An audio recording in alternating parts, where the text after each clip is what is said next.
we turn the page, so to speak, metaphorically here on the radio, and we see that we have a topic that's very important and quite interesting, actually.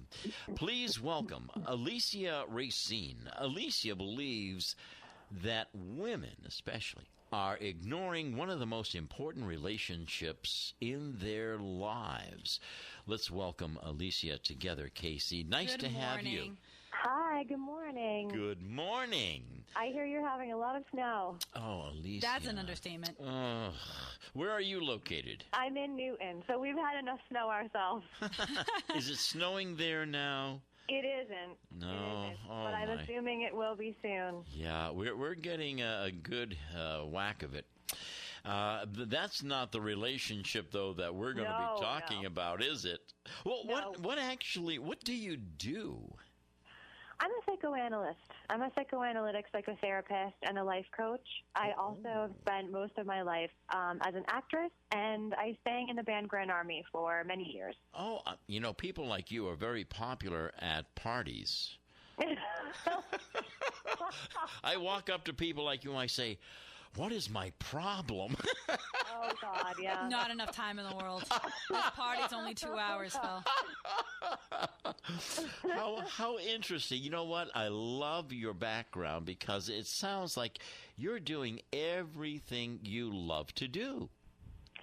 Yeah, I do. It's pretty great. It really is. I have to remember that and remind myself that once in a while, how lucky I am. We all have to, right? Yeah. Oh, how yeah. lucky we are. But Yes, I am. right. I'm super happy with what I do, and Mm-hmm. I mainly am interested in relationships. So as you can Okay. see in acting and in being a psychotherapist, really what I work on all the time are relationships.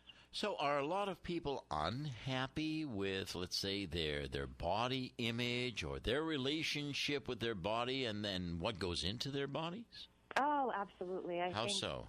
Right. Well, we have the obesity epidemic. At the same time, there are a lot of eating disorders. Very, very young girls nowadays are on diets. And then we have the issues with the media and all the talk about Photoshop. Beyond that, there's nutritional problems. There's the food quality that most people in America are eating and beyond. So it's a problem, right? It's food, and food is our life force. So it's something we really need to pay attention to. And unfortunately, and here we get to the topic, the relationship that we have with food is very complicated. Mm-hmm. Tell us more about this. Relationship? Yes. So about 6 months ago, Yeah. I discovered for myself that what we have with food is actually a relationship. And I think a lot of the time we're trying to use behavioral techniques to, say, lose weight or gain weight or eat better, and usually it only is short-lived, right? Most of us Right. want to diet for a little while, and Yeah. then we're back to eating the way we were before. Sure. Right. So I thought about it, and I started to think about the fact that really we interact with food since we're born. It's really our first relationship is with food. Before we even realize that mom is there, we know that we're hungry and then we're satisfied. And there's a lot of research on that. That's when we develop mind. Interesting. And how our brain begins to develop in our survival, right? And it sort of starts there, and as it grows, we have the different areas of the brain that develop over time. But initially, our first relationship is with food. And so this relationship continues. And it becomes more and more complicated depending on your life experience. Unfortunately, we don't look at it that way, and we don't talk about it that way, right? We come and we talk about our relationship with our children, and we work on it. We work on how we feel about it, what the history is, and then we add on the behavioral techniques. And so I'm suggesting that we start to do that with food. If we really want to develop a healthier relationship with food and a healthier relationship with our body, is to actually talk about it in those terms. Now, very interesting. Alicia Racine joins us, ladies and gentlemen, who not only has a relationship, but on Facebook. Tell us about Sexy, Delicious, Healthy. Yes, awesome. So Sexy, Delicious, Healthy is a group I started about a year ago. And it was a group I started just because I wanted to talk about food. So this all starts because I'm obsessed with food. I love food. I don't know if either of you are the same way, but... Guilty. Yeah. It's just beyond. It's one of my favorite things to do. And so I started the group out of just excitement and fun, and I thought we could share recipes and pictures of what we were eating. Oh, nice. Now, yeah, it started like that. Well, and so, where do folks go to find out more about? You call it Sexy, Delicious, Healthy? Yeah, Sexy, Delicious, Healthy. So we started the private group, which I run, and then now we have an Instagram, a Twitter, and a Facebook. And on there, you can follow us. We share many different things on there. We're mostly sharing our projects, different words of wisdom, dietary wisdom, recipes, and the stories.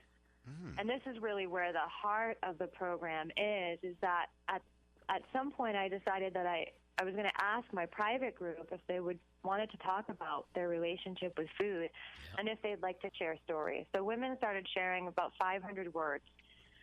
And the stories are glorious. They are really vulnerable. They're beautiful. They're to the heart. I mean, there's some stories. There are stories about people's moms, stories about grandmas. And when we start to talk about our relationship with food, we start to talk about our lives. Sure, of course. Right. Our culture, our relationship to our body. I mean, there are eating disorder stories. There's amazing story.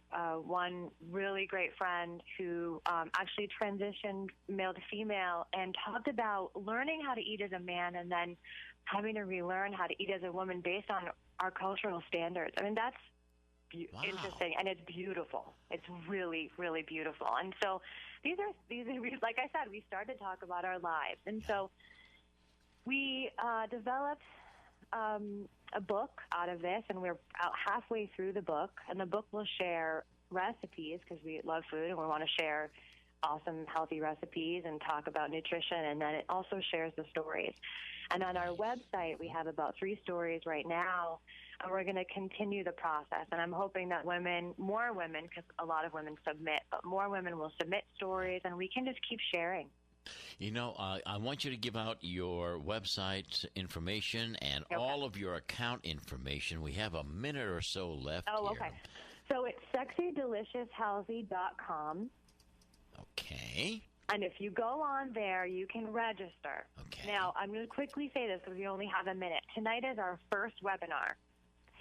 And our webinars are free, and they're interviews that I'm doing with people, with celebrities and health gurus to share more dietary and nutritional wisdom. So you can register there and get information for webinars and any other upcoming events. You also register there, and you can start reading the stories. You can share stories with us. And other than that, we have the Instagram and the Twitter, which is, again, Sexy, Delicious, Healthy. And, Alicia, I want to say before we give you a big radio hug that tonight you're going to be with Dr. Kim Dioramo, right? Yes. We met Dr. Kim here in New Bedford at the Whaling Museum. Oh, great. Yes, she is a celebrity. Yeah, absolutely. And so, that's our first webinar. It's tonight. It's free. Awesome. It's at 8 o'clock. And if you go to our website and register, we'll send you a link. Oh, isn't that great? Once again, go where? SexyDeliciousHealthy.com. I love it. Isn't that great? Lastly, I want to include in that embrace personal gratitude to your wonderful sister, Cynthia Roy. Oh, yes. She's amazing. She's our project manager, and it would not happen without her. She is the body of the entire project. She is awesome. So are you. Oh, thank you. And let us know how it's going. Give us an update from time to time, will you, Alicia? All right, I will. That would be terrific. We are also in the Standard Times today and on selftoday.com. That is great. So look for the article in today's Standard Times by Jonathan Comey. Yes. A great edition. We just had one of the editors on, Jack Spillane was on from the Standard Times. So, folks, be sure to read that wonderful article about Alicia Racine, who believes that women are ignoring one of the most important personal relationships in their lives, their relationship with food. I want to tell you, we loved our relationship with you this morning. Thank you so much. It was really wonderful to be on your show. Likewise. Have fun and good luck tonight. Enjoy the snow. Take care, Alicia. Bye-bye now.